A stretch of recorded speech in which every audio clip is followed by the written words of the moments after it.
Hello, नमस्कार दोस्तों। आज हम बीपीएससी के द्वारा जो 70वीं नोटिफिकेशन निकाला है एग्ज़ाम का, उसके बारे में बात करने वाले हैं और इसमें देखने वाले हैं कि इसकी लास्ट डेट कब है, इसमें कितनी वैकेंसियाँ हैं, इसमें शैक्षणिक योग्यता क्या है और तमाम बातें इसके अंदर हम एक-एक करके देखेंगे। आप यहाँ देख सकते हो ये 70वीं बीपीएससी का जो प्रीलिम्स होगा, उसके बारे में ये नोटिफिकेशन है। इसके अंतर्गत हम देखते हैं कितनी वैकेंसियाँ हैं, इनको देखते हैं और इनमें पोस्ट कौन-कौन सी हैं और कितनी पोस्ट हैं। जैसे बिहार प्रशासनिक सेवा अधिकारी की ये पोस्ट है, देखो 67 200 और इसमें न्यूनतम आयु कितनी है 22 ईयर। ऐसे ही बिहार पुलिस सर्विस की दे रखी है।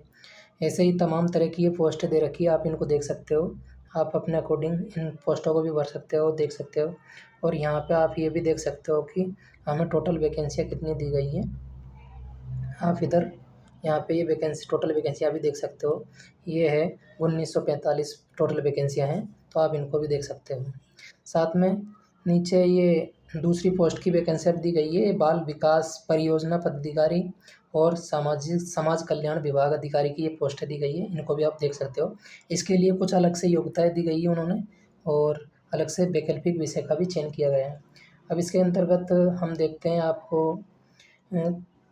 अब हम देखते हैं कि इसके अंतर्गत आपको यहाँ पे ये भी दे दे रखा है, आप इसको देख सकते हो। ये नोटिफिकेशन रहा, इसके अंतर्गत ये दे रखा है कि भाई प्रारंभिक परीक्षा आयोजन के पूर्व अधियाचित विभाग से प्राप्त होने वाली अधियाचनाओं को शामिल किया जा सकता है तथा संशोधन होने पर प्रकाशित रिक्ति पदों की संख्या घटाई या बढ़ाई सकती है। कहने का मतलब ये है कि जो डिपार्टमेंट से अगर कोई डिपार्टमेंट है उसने बोली कि भाई हमारी जो पोस्ट है वो ज़्यादा खाली है या कम खाली है, तो अगर वो पोस्ट ज़्यादा खाली बताएँगे तो बढ़ा देंगे, कम खाली बताएँगे तो घटा देंगे। ऐसे ये बोला जा रहा है पहले। दूसरा ये भी बोला जा रहा है कि उक्त विज्ञापन के लिए भरे गए आवेदन की संख्या के आधार पर प्रारंभिक परीक्षा एक से अधिक पारियों में मतलब एक से अधिक शिफ्ट में एग्ज़ाम हो सकती है, क्योंकि फॉर्म कितने भरवाएँगे उसके ऊपर डिपेंड करेगा। सरकार के पास इतनी स्कूल, कॉलेज वगैरह एग्ज़ाम कंडक्ट करवाने की जगह है या नहीं है, स्थान है या नहीं है, तो उसके अकॉर्डिंग इनको देखेंगे कि भाई एक पारी में एग्ज़ाम हो जाएगी कंप्लीट या 2 पारियों में एग्ज़ाम कंप्लीट कराना पड़ेगा, ये सब देखा जाएगा।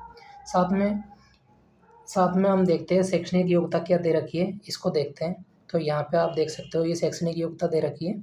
इसमें आप देखो जो 70वीं संयुक्त प्रारंभिक प्रतियोगिता परीक्षा के लिए मान्यता प्राप्त विश्वविद्यालय में स्नातक या समतुल्य परीक्षा में उत्तीर्ण होना अनिवार्य है कैंडिडेट को। साथ ही ये बाल विकास परियोजना पदाधिकारी के लिए किसी मान्यता प्राप्त विश्वविद्यालय से स्नातक डिग्री एवं वैकल्पिक विषय के लिए होम साइंस, मनोविज्ञान, समाजशास्त्र, सोशियोलॉजी और श्रम एवं समाज कल्याण, इनमें से किसी एक विषय का चयन मुख्य परीक्षा के लिए चयन करना होना आवश्यक है। तो ये भी आपको देखना होगा। साथ ही यहाँ पे ये दे रखा है कि ऑनलाइन आवेदन भरते समय आवेदक को शैक्षणिक योग्यता के कॉलम में स्नातक और समतुल्य उत्तीर्णता संबंधी पूर्ण सूचना देना अनिवार्य होगा कि भाई कि उसने कौन-कौन सी डिग्रियाँ ले रखी, ये सब उनको बताना होगा। साथ ही हम आरक्षण के बारे में देखते हैं, तो आरक्षण के बारे में क्या दे रखा है? आरक्षण के बारे में दे रखा है कि भाई जो बिहार के निवासी हैं, उनको अपना स्थायी पता भरना होगा, जिससे हमको आरक्षण देने में सहूलियत होगी और वो स्थायी पता प्रमाण पत्र को भरना उनको अनिवार्य है। जैसे कि कौन-कौन से हैं, जाति प्रमाण पत्र हुआ, स्थायी मूल निवासी या डोमिसाइल प्रमाण पत्र हुआ, तो इनको भरना अनिवार्य है। साथ में जो महिलाएँ हैं, उनके लिए अलग से यहाँ पे मेंशन कर रखा है कि आरक्षण का दावा करने वाली विवाहित महिलाओं का जाति क्रीमीलेयर रहित प्रमाण पत्र उनके पिता के नाम एवं पता से निर्गत होना चाहिए, न कि उनके पति के नाम से। उपयुक्त आरक्षण संबंधी सभी प्रमाण पत्र अपने आयोग कार्यालय में सत्यापन के समय समय मूल रूप से प्रस्तुत नहीं करने पर आरक्षण का लाभ दे नहीं होगा। मतलब जब उम्मीदवार से आरक्षण का जो सर्टिफिकेट माँगा जाएगा, अगर वो पेश नहीं किया तो उसको आरक्षण नहीं दिया जाएगा, ये यहाँ पे बोला जा रहा है। साथ में आप यहाँ पे भी देख सकते हो जो दिव्यांगता के लिए हैं, उनके लिए भी अलग से आरक्षण वगैरह की वो बताई गई है कि भाई जो दिव्यांग है उनको कितना % आरक्षण दिया जाएगा अलग से। यहाँ पे जो लिख नहीं सकते उसके लिए श्रुति लेखन के लिए भी जो अनिवार्य कॉलम है वो दिया गया है। साथ ही आप साथ ही आप यहाँ पे इनको भी देख सकते हो, जो ये इधर ये देख सकते हो प्रमाण पत्र वगैरह महिलाओं के लिए। और ये भी दे रखा है यहाँ पे, इधर देखो कि महिलाओं के पक्ष में, विवाहित महिलाओं के पक्ष में आय एवं परिसंपत्ति प्रमाण पत्र अभ्यर्थी के पति के साथ रहने की स्थिति में उनके पति के स्थायी निवास से निर्गत होगा, परंतु इस विवाहित महिला का अपने पिता के स्थायी निवासी के आधार पर निर्गत आवास प्रमाण पत्र प्रस्तुत करना आवश्यक होगा, जिससे स्पष्ट हो जाएगा कि विवेचित विवाहित महिला बिहार राज्य की मूल निवासी है। आय एवं परिसंपत्ति प्रमाण पत्र निर्गत किए जाने की तिथि से 1 वर्ष के लिए वैध माना जाएगा। मतलब ये कि भाई बिहार की मूल निवासी है या नहीं है, तो इसके लिए एक तो पति का और एक पिता का जो मूल निवासी है वहाँ के प्रमाण पत्र और आय सर्टिफिकेट को भी दिखाना होगा, और वो केवल 1 साल के लिए वैलिड होगा। ये भी यहाँ पे दे रखा है। साथ में अब हम देखते हैं उम्र सीमा हमारी क्या दे रखी है, क्या क्या है क्या नहीं है, ये देखते हैं। उम्र सीमा 1/8/2024 को न्यूनतम उम्र 20, 21, 22, अधिकतम अनारक्षित पुरुषों के लिए 37 वर्ष। तो ये अलग अलग कैटेगरी के लिए अलग अलग कैटेगरी के अलग अलग कास्ट के लोगों के लिए अलग अलग उम्र सीमा है। तो ये आप अपने अकॉर्डिंग देख सकते हो। साथ में यहाँ पे ये भी दे रखा है कि बिहार सरकार में कोई भी जो सर्विस में है उसको सर्विस के बाद में 5 बार 5 अवसर दिए जाएंगे दोबारा एग्ज़ाम प्रतियोगिता परीक्षा देने के लिए। इससे ज़्यादा अवसर नहीं दिया जाएगा। साथ ही यहाँ पे ये भी दे रखा है कि जैसे कोई भी भूतपूर्व सैनिक या स्वतंत्रता सेनानी है उसके लिए उम्र सीमा कितनी छूट दी जाएगी, साथ ही अनुसूचित जाति वगैरह के लिए कितनी छूट दी जाएगी, ये भी यहाँ पे मेंशन कर रखा है। साथ ही अब हम देखते हैं शारीरिक क्षमता वगैरह भी। उसके बाद में हम देखते हैं हमारी जो शुल्क वगैरह है, फ़ी वगैरह कितनी लगेगी, किन लोगों की कितनी लगेगी, ये सब देखते हैं। तो इसमें देखते हैं जो अनरिजर्व कैटेगरी के स्टूडेंट हैं उनके लिए 600 रुपये फ़ीस है। साथ ही जो केवल बिहार राज्य के एसटी और एससी कैंडिडेट हैं उनके लिए 150 रुपये फ़ीस लगेगी।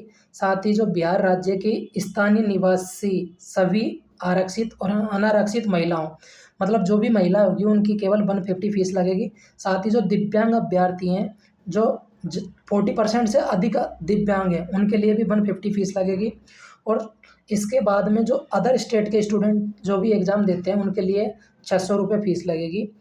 उसी के साथ यहाँ पे ये भी मेंशन कर रखा है कि जैसे किसी की आधार कार्ड से बायोमेट्रिक पहले से हो रही है तो उसको अलग से बायोमेट्रिक के लिए 200 रुपये अतिरिक्त फ़ीस का भुगतान नहीं करना होगा। ये सब यहाँ पे आप देख सकते हो। इसी के साथ अब हम देखते हैं कि पीटी का जो प्रारंभिक परीक्षा होगा उसका पैटर्न क्या रहेगा, कितने क्वेश्चन आएंगे, कितना वेटेज रहेगा, नेगेटिव मार्किंग है या नहीं है, ये सब देखते हैं। तो जो एकीकृत जो प्रारंभिक परीक्षा होगी उसमें एमसीक्यू मल्टीपल चॉइस क्वेश्चन आएंगे और 2 घंटे की एग्ज़ाम होगी और 150 क्वेश्चन आएंगे, ये आप सबको ध्यान होगा। साथ में ये भी है कि नेगेटिव मार्किंग कितनी है, तो 1/3 नेगेटिव मार्किंग आप यहाँ पे देख सकते हो, ये दे रखी है। साथ ही यहाँ पे बीपीएससी के द्वारा ये भी मेंशन कर रखा है कि जो प्रीलिम्स में जितनी पोस्ट हैं उसका 10 गुना अभ्यर्थियों को पास किया जाएगा मेंस के लिए। तो ये भी आप यहाँ पे देख सकते हो। साथ में हम इसका सिलेबस भी देख सकते हैं, जो प्रारंभिक परीक्षा का सिलेबस क्या दे रखा है बीपीएससी के द्वारा, तो इसको हम देख सकते हैं।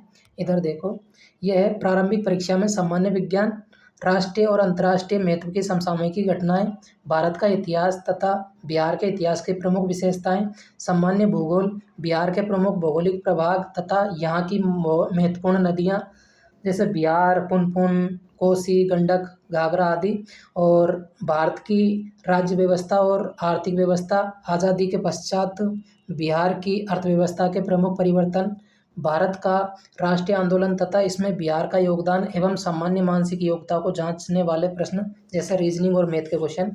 साथ में अब हम देखते हैं जो मुख्य परीक्षा का क्या पैटर्न रहेगा उसको भी हम देखते हैं, कितने क्वेश्चन रहेंगे, कितने क्वेश्चन पेपर रहेंगे, कितने नंबर का रहेगा, ये भी देखते हैं। आइए इसको देखते हैं। ये है, इसके अंतर्गत एक सामान्य हिंदी का पेपर होगा, वो 100 नंबर का होगा। उसके अंतर्गत कम से कम 30 नंबर लाना अनिवार्य है हर एक कैंडिडेट को। साथ में जो सेकंड पेपर, थर्ड पेपर और फोर्थ पेपर, सेकंड और थर्ड पेपर सामान्य अध्ययन के होंगे, वो 300 मार्क्स के होंगे। और जो फोर्थ पेपर है वो निबंध का होगा, वो भी 300 मार्क्स का होगा। मतलब टोटल मार्क्स हो गए 900 मार्क्स होंगे। साथ में आपको ये भी पता होगा कि जो वैकल्पिक विषय हैं वो भी MCQ होगा। जैसे वैकल्पिक विषय को कोई भी वैकल्पिक विषय ले सकते हैं, उसमें 100 क्वेश्चन आएंगे, वो MCQ होंगे और उसके कोई मार्क्स नहीं जुड़ेंगे मेरिट लेवल में। और आप यहाँ पे देख सकते हो कितनी ये ऑप्शनल सब्जेक्ट हैं, जैसे कि एग्रीकल्चर है, इधर मनोविज्ञान है, वनस्पति विज्ञान है, भूगोल है, मैथमेटिक्स है। ये ऑप्शनल सब्जेक्ट है, इनको भी देख सकते हैं। साथ में ये जो बाल विकास परियोजना पदाधिकारी हैं, इसके लिए भी पेपर ये होंगे मुख्य परीक्षा के। जो सामान्य अध्ययन होगा वो सेम ही रहेगा, 100 नंबर का ही होगा और 30 नंबर इसमें भी लाना अनिवार्य है। इसके नंबर काउंट नहीं होंगे केवल, और इसमें 2 पेपर होंगे, इसमें निबंध का पेपर नहीं होगा। इसमें सामान्य अध्ययन फर्स्ट और सामान्य अध्ययन सेकंड ये होंगे और 300 मार्क्स के होंगे। लेकिन इसमें जो ऑप्शनल का पेपर होगा उसके 300 मार्क्स का होगा और उसके नंबर जुड़ेंगे। और इसमें ऑप्शनल कौन कौन सी हो सकती है, जैसे होम साइंस, मनोविज्ञान, समाजशास्त्र, सोशलॉजी और श्रम एवं समाज कल्याण, ये 4 ही ऑप्शनल इसमें काम आएंगे। इसी के साथ में अब हम देखते हैं जो प्रश्न पत्र है उसकी लैंग्वेज क्या रहेगी। प्रश्न पत्र हिंदी में और इंग्लिश दोनों भाषाओं में होगा। सभी प्रश्नों के उत्तर देवनागरी लिपि, अंग्रेजी, उर्दू लिपि से किसी एक ही भाषा में उत्तर दिया जा सकता है। भाषा में उत्तर देने की छूट उम्मीदवार को नहीं होगी। अन्य भाषाओं में मतलब जैसे भोजपुरी में दे दे या फिर मिथिलांचल में दे दे, तो ऐसी कोई भी भाषाओं में उत्तर देने की कोई अलग से छूट नहीं होगी इन लोगों को। साथ में हम ये भी देखेंगे जो मुख्य परीक्षा में जो अभ्यर्थी पास किए जाएंगे वो कितना गुना पास किए जाएंगे। यहाँ पे ये देख सकते हो, आपको पता पीटी में 10 गुना पास किए जाएंगे, प्रीलिम्स में 10 गुना पास किए जाएंगे। आप यहाँ पे देख सकते हो कि प्रीलिम्स में 10 गुना अभ्यर्थी पास किए जाएंगे, प्रीलिम्स में यहाँ पे 10 गुना अभ्यर्थी पास किए जाएंगे प्रीलिम्स में। लेकिन मेंस में 2.5 गुना अभ्यर्थियों को पास किया जाएगा। जो अभ्यर्थी प्रीलिम्स मेंस देंगे उन मेंस देने वाले अभ्यर्थियों में से 2.5 गुना अभ्यर्थियों को इंटरव्यू के लिए पास किया जाएगा।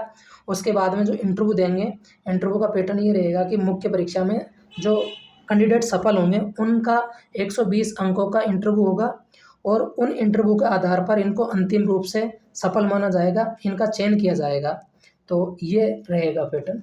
साथ में अब हम देखते हैं जो हमारी मेन बातें हैं वो है हमारी लास्ट डेट कब है एग्ज़ाम की, एग्ज़ाम फॉर्म की लास्ट डेट कब है और कब से स्टार्ट हो रहा है और कब हमारी एग्ज़ाम के फॉर्म की लास्ट डेट है। तो आप देख सकते हो ऑनलाइन आवेदन प्रारंभ करने की तिथि 28/9/2024 है। साथ में आवेदन भरने की अंतिम तिथि है 18 अक्टूबर 2024। तो आपको ये ध्यान रखना होगा, अपने आवेदन समय से पहले, समय से पूर्व सभी डॉक्यूमेंट्स पूरी तरह से चेक करके आराम से भर दे और कोई भी गलतियां ना करे, क्योंकि यहाँ पे बीपीएससी ने क्लियर लिख रखा है कि अगर कोई भी गलती होगी तो उसका जिम्मेदार खुद कैंडिडेट होगा, बीपीएससी का कोई जिम्मेदारी नहीं होगी। और यहाँ पे ये भी दे रखा है कि भाई working email ID, mobile number मौजूद होने चाहिए और किसी दूसरे के ईमेल आईडी या मोबाइल नंबर नहीं होना चाहिए, खुद कैंडिडेट के ही होने चाहिए। साथ में कितनी केबी की फ़ोटो होनी चाहिए, कितनी केबी की फॉर्मेट में फ़ोटो होनी चाहिए, फ़ोटो ब्लैक एंड वाइट या सब हल्के रंग का जो सफिशिएंट रोशनी उपलब्ध होनी चाहिए। साथ ही किस केबी में फ़ोटो अपलोड होगी और पीडीएफ में डॉक्यूमेंट अपलोड करने होंगे, ये भी यहाँ पे मेंशन कर रखा है। साथ ही जिन अभ्यर्थियों ने 69 बीपीएससी में ओटीआर किया है उन अभ्यर्थियों को पिछली बार जो यूज़र आईडी और पासपोर्ट मिले हैं उन्हीं यूज़र आईडी और पासपोर्ट से वो 17वीं बीपीएससी का फॉर्म फिलअप कर सकते हैं। साथ ही भविष्य में आयोग द्वारा प्रकाशित होने वाले सभी विज्ञापनों हेतु ओटीआर में प्राप्त यूजर नेम एवं पासपोर्ट ही मान्य होंगे, ये यहाँ पे दे रखा है। आप ये देख सकते हो कि किस तरह से फॉर्म भरा जाएगा, ये सब दे रखा है, लिंक वगैरह, कितनी केबी की फ़ोटो होगी, कितनी केबी की फॉर्मेट में होगी, कलर होगी, कैसी होगी, ये सब आप देख सकते हो। यहाँ पे सब कुछ दे रखा है। पेमेंट किया जाएगा ये भी दे रखा है, परीक्षा शुल्क वगैरह ये सब दे रखा है। और यहाँ पे ये भी दे रखा है, ये सबसे इम्पोर्टेंट बात है, तो आप इसको भी देख सकते हो। यहाँ पे ये दे रखा कि वैसे अभ्यर्थी जिन्होंने ऑनलाइन आवेदन की प्रक्रिया पूर्ण कर ली हो फिर भी किसी त्रुटि के दृष्टिगत अपना आवेदन कैंसिल करना चाहते हैं तो वे अपना आवेदन कैंसिल नहीं कर पाएंगे। अगर सोच लिया कि भाई मेरा बीपीएससी देने का मन है पर फॉर्म भर दिया, फिर बाद में मन हुआ कि नहीं मेरे को देना नहीं है, मैं इस बार पास नहीं कर पाऊँगा, तो वो ऐसे कैंसिल नहीं कर पाएंगे फॉर्म। साथ ही ऑनलाइन आवेदन की गई प्रविष्टि एडिट का प्रावधान नहीं किया जाएगा। जैसे किसी ने नाम, जन्म तिथि या कौन सी कैटेगरी में आता है या परीक्षा शुल्क इत्यादि से संतुष्ट होने के उपरांत ही ऑनलाइन परीक्षा शुल्क जमा कराए। उम्मीदवार को शुल्क जमा कराने से पहले अवश्य देख लेना चाहिए कि वह विज्ञापन के अनुसार पात्रता रखता है या नहीं। नहीं तो उसको वापस जो भी फीस है वो रिफंडेबल नहीं होगी। और फ़ोटो हो वो अच्छी, जो पहचान में आ सके ऐसी अपलोडेड फ़ोटो अपलोड करनी है। साथ ही जो भी कैटेगरी के लोग हैं, जैसे फिजिकल हैंडीकैप है, उनको अपने सर्टिफिकेट को अपलोड करना है, क्योंकि अपना आरक्षण लेने के लिए उनको ये सब करना होगा। और साथ में आप सबको ये बता दिखा दिया है कि जो स्वास्थ्य परीक्षण वगैरह है, उसके लिए जो इंटरव्यू के टाइम पे स्वास्थ्य परीक्षण होगा, मेडिकल जांच होगी, उसमें 16 रुपये की रसीद कटेगी, वो आपको अनिवार्य है कटवाना। साथ में जो डेट वगैरह है, पीडीएफ जो भी फॉर्मेट डॉक्यूमेंट्स वगैरह वो अपलोड करने हैं, वो सब पीडीएफ फॉर्मेट में अपलोड करने हैं।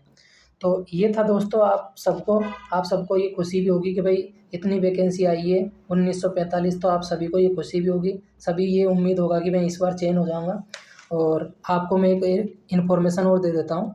वो इन्फॉर्मेशन है ज्योग्राफी से रिलेटेड, जो आपकी बीपीएससी में बहुत सफलता में काम आएगी।